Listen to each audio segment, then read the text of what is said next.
I've been coming to St. John's Church since 1976.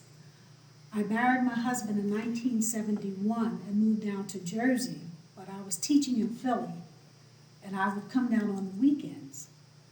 When I came down, I would visit the many churches in the area.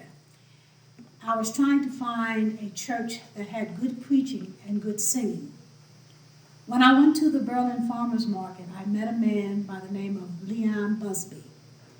And he would always speak to me and says, I want you to come visit my church. So I said, well, okay, let me know where your church is located and I'll try to come.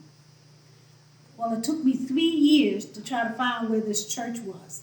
I would come up 73 and end up on Jackson Road and go to other churches. I even started going to Mount Carmel for a while because I didn't know exactly where the church was. And then at that time, after my husband died in 75, I was going with Gloria Davis's brother-in-law. And she said, well, I want you to come to the church and I will tell you how to get there. So she brought me to the church. And at that time, it was the little one-room church across the street. And I said, oh boy, these little country churches, one-room church, and I think it could only hold about 20 people.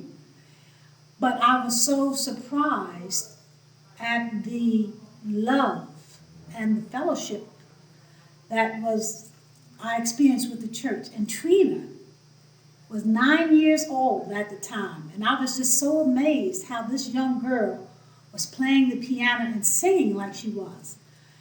And the pastor spoke very well, but I wasn't impressed with him at first in terms of that wasn't the reason why I liked the church. Fanny Worthington and Mom Moore were there, and they came up to me and hugged me and kissed me and said, we're so glad you came. Welcome to the church. And I never forgot that. I never forgot that because it was their love and their fellowship that I experienced. And I said, boy, I've never been to a church where people welcomed me like that and told me they loved me. And it wasn't a phony kind of love. We love you and we're so glad you came. And then I started coming back. I also continued to go to other churches, but I ended up here. And because I liked the singing and the preaching, and I was very glad that I met Reverend Woods because he's a dynamic person. I had been coming to the church for quite a while, but I did not join until 1988.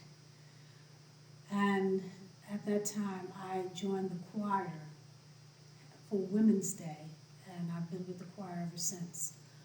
I've also participated in the plays that Virgil have produced.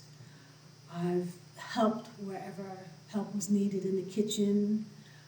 I also was an adult praise dancer, and I just do whatever I can help. I'm not an organization kind of person, and I don't like to have that responsibility where everybody comes to you, we need this, we need that. I'd rather be in the background, and I don't mind just doing what I have to do when needed. The pastor has been very, very helpful to me in terms of my son. My son was my albatross, and I was having a hard time with him. And I asked Pastor to come and talk to him, as I did several other members of the church, and they did to try to help him. And he just had to go through his little trials and tribulations, but I was very appreciative that the pastor did come and talk to him. Whenever I invite people down to visit the church, they're amazed at how the pastor is such a humble kind of person. He not only helps serve food, he helps clean the tables, helps mop the floor. And one friend told me, he said, my pastor wouldn't dare do anything like that. And I said, well, my pastor does, because he's the kind of person that talks the talk and walks the walk. And I'm very pleased and proud to be a part of his church.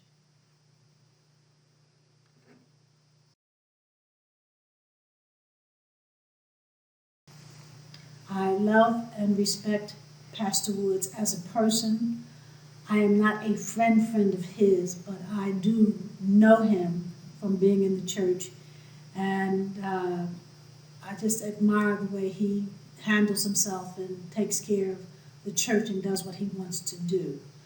As far as the community is concerned, I don't know about his interaction within the community, only what people say. And everybody talks very highly of him, and I'm just proud to be a member of the church.